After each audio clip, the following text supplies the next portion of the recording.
Hey everyone, Once Bitten here with Game 5 of the Buckeye Battles 2011 tournament, my Bretonnians versus an Orc and Goblin army. So at this stage of the tournament, I am the points leader in battle points, and this player is right behind me. He's 2 points behind me. I think it's 82 to 80, and we're I believe, only two undefeated players. There are other players with no defeats but a draw, and we've won all of our games. So as long as we don't draw, whoever wins this game should have the most battle points and at least win best general. If not, perhaps best overall. So real nice opponent. Both of us, I think, made a concerted effort to say, hey, let's not take this too seriously. Let's have fun and not get too tense about winning this. So the objectives here were kind of weird. I mean, I know that you got 2 points just for ending on time and getting your list in so they could wrap up the tournament. And I remember you got 2 for completing a rear charge. Other than that, I don't know what all the other ones, but anyway. So he's got an Orc chariot on the right. He's got 3 unit of Orcs with choppas, and some of them are big uns, and I think one isn't. I just don't remember, and I don't have his list. But anyway, here's some Orcs here with choppas, perhaps extra choppa, whatever it is. Unit of Trolls, another unit of Orcs. That one has a level 1 Scroll Caddy. He's got his General's unit there.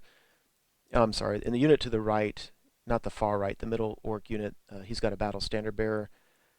He has 2 magic items. One of them is the armor that gives you the 4 ward save. I don't know what the other one was. His General, I know, has the sword that gives you that has no armor saves. And anyway, so it's 3 units of Orcs. Behind that, he's got a unit of 3 chariots. And these are actually Goblin chariots, even though it looks like there's Orcs on them. If you see Wolf Riders, that just means it's a Goblin chariot. He's got a Stone Thrower, another unit of 3 Goblin chariots, and then another Orc chariot. So during the deployment, I was trying to get him to spread out a little more. So I put my Trebuchet and my Peg Knights over here, and he wasn't really taking the bait. So I put my Questy Knights over here, and he just didn't take the bait.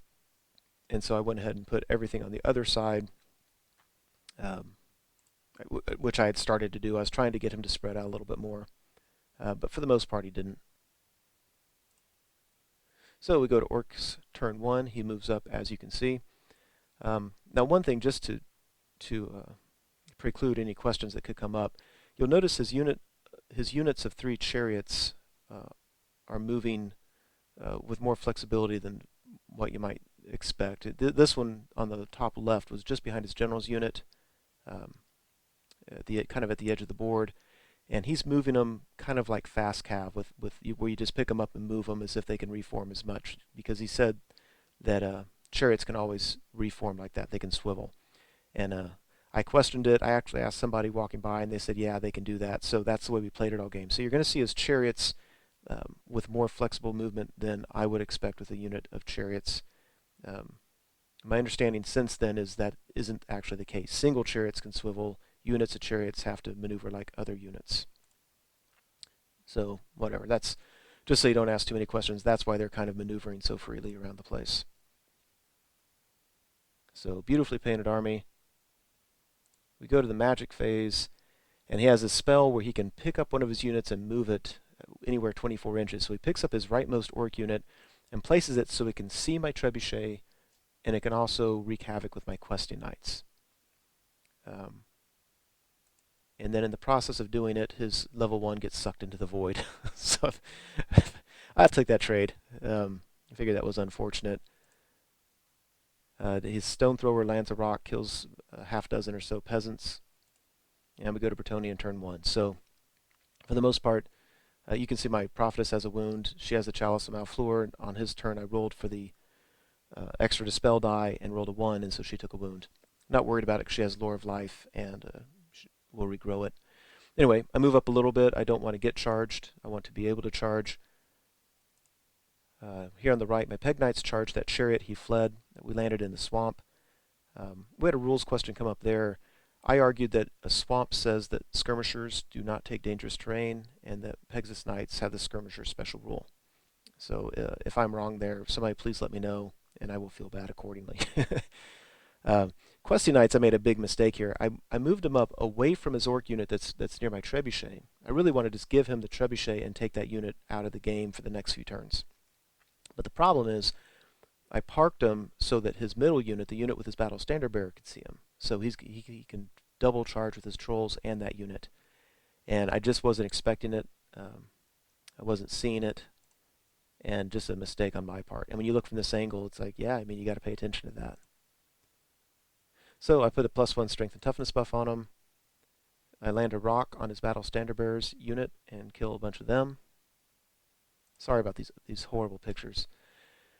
And we go to Orcs turn 2. So yes, he does the double charge. I decide not to flee because I didn't want his, I didn't want to risk just fleeing and getting caught. And plus he has that unit to my bottom right that was also going to be able to flee. So my fear was he charged with these two units, I flee, he charges with the other unit, pushes me closer to those guys, and he'd easily be able to catch me. So I figured I would just stay there and hope to get lucky. Being toughness 4 helps. So we'll see. There we go. Wish these were better pictures. They're two nicely painted armies. Here you can see he's dancing with those chariots. Getting well, maneuvering back out of my charge range. He decides to charge a trebuchet. I think killing half his BSB's unit contributed to that decision. Easily beats it and reforms. And so then we go here. So he kills 2 of my guys. I don't know if I do many wounds on him. I think when all's said and done, he was up by 5. Because I needed a 3 to stick, and I roll snake eyes. And I was thinking, wow, that is some unfortunate luck for my opponent. Now, had he beat me and I gotten away, that actually would be just fine. Because it would allow me to pick on his general's unit without having to worry about these other guys. But sticking around allows for nice, juicy countercharge by my men-at-arms, and I wasn't complaining one bit. And obviously my opponent was discouraged by that roll. So we go Bretonnian turn 2, and I'm just loving it. The men-at-arms go into the flank of his battle standard bearers unit. He'll have an extra banner. I'll have a charge, a flank, 3 ranks that he doesn't get. So I should be up static combat res 5. I feel very confident of being able to beat those units. Got 2 charges into his general's unit. I actually charged with all 3 knights because I know that, even though I only needed, I want to say a 7, maybe for that far left unit I needed an 8 or 9. If I only charge 2, there's a good chance I'll fail with 1, and I don't want to take 1 unit into his general's unit. I don't think I win that. So I charge all 3, I make it with 2, I fail with 1, and I'm okay with it. So I'm looking at this, and I remember even this angle, I remember looking at that, and I was thinking, there we have it, turn 2, that's the game. I've got the matchups I want, I'm able to double team. The one at the bottom shouldn't be a problem at all. I can't imagine him sticking with those units with all that static combat res.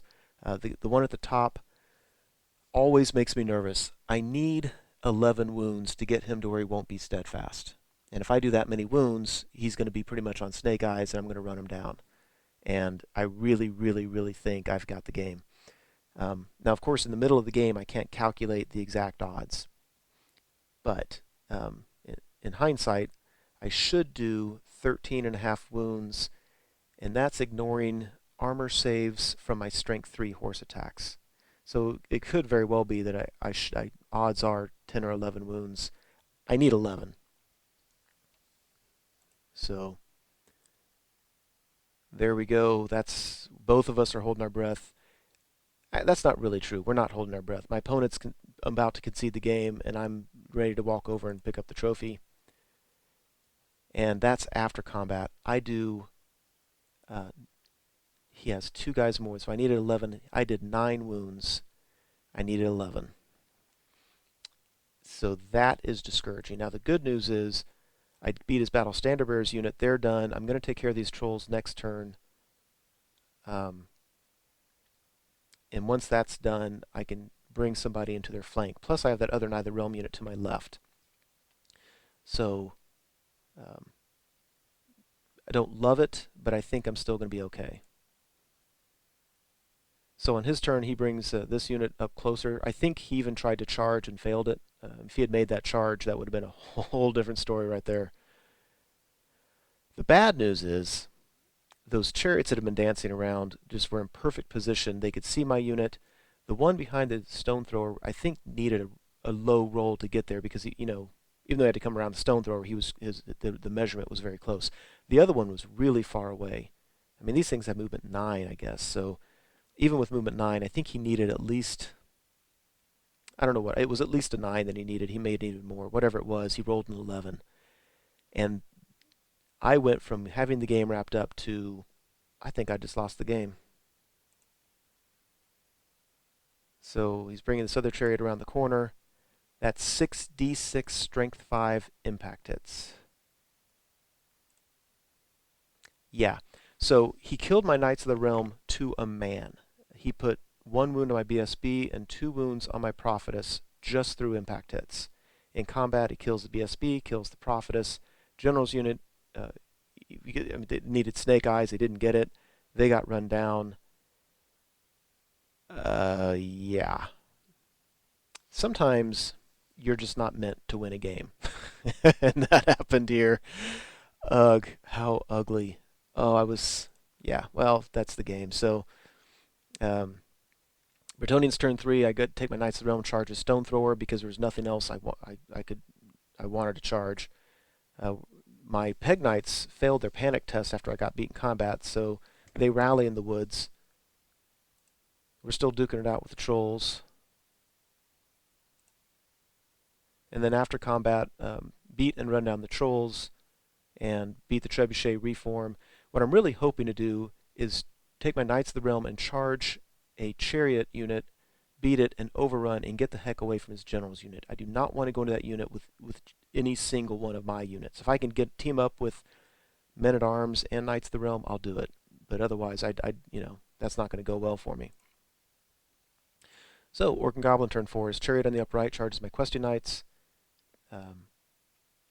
His Orcs in the lower right charge my Men-at-Arms, and I flee. His Chariots dance around and threaten my Damsel. And having these are like the old Tomb King chariots that were fast cav. They're a pain to deal with because they're so mobile. General's unit faces my Knight of the Realm unit. The other chariots dance over to the left, get out of sight of my Knight of the Realm unit. So I don't think I can see the single chariot that's on the far left of this picture.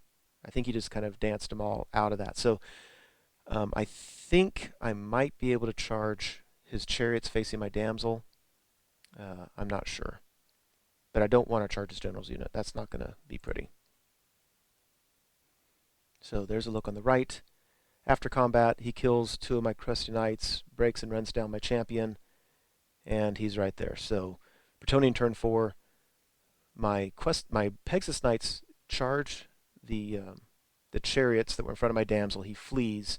My Knight of the Realm unit charges him. He flees again, and and I don't catch him. I think from this angle it looks like I didn't have a chance. I don't know. I don't think it mattered. I don't think I could see anybody else to redirect except his General's unit, so I thought I'd take the chance, and I land right in front of his General's unit. Darn it. So that's not going to go well. I do chase down the chariot. These Peg Knights redirect the single chariot. He flees. He rolls nothing. I catch him, but it puts me right in front of his Orc unit. Now, when I caught him, I tried to take a leadership test to reform when you catch somebody like that, and I failed it. So I would have reformed out of sight, out of his line of sight, but that didn't go for me.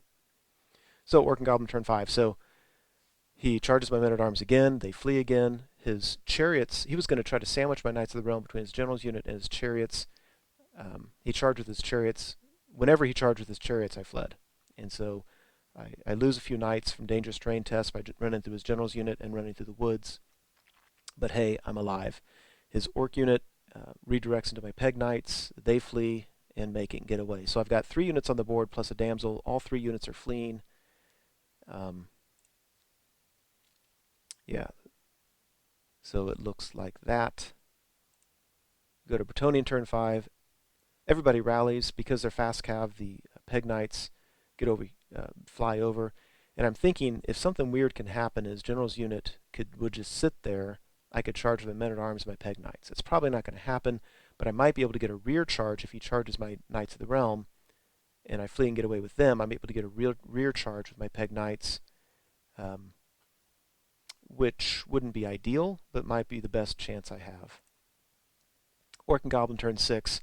I thought the Dice Gods finally threw me a bone here. The Orc unit on the lower right failed Animosity on a 1 and then rolled a 1. His General's unit is exactly 12 inches away, so both units have to squabble, because he didn't test already for the General's unit. So they don't do anything.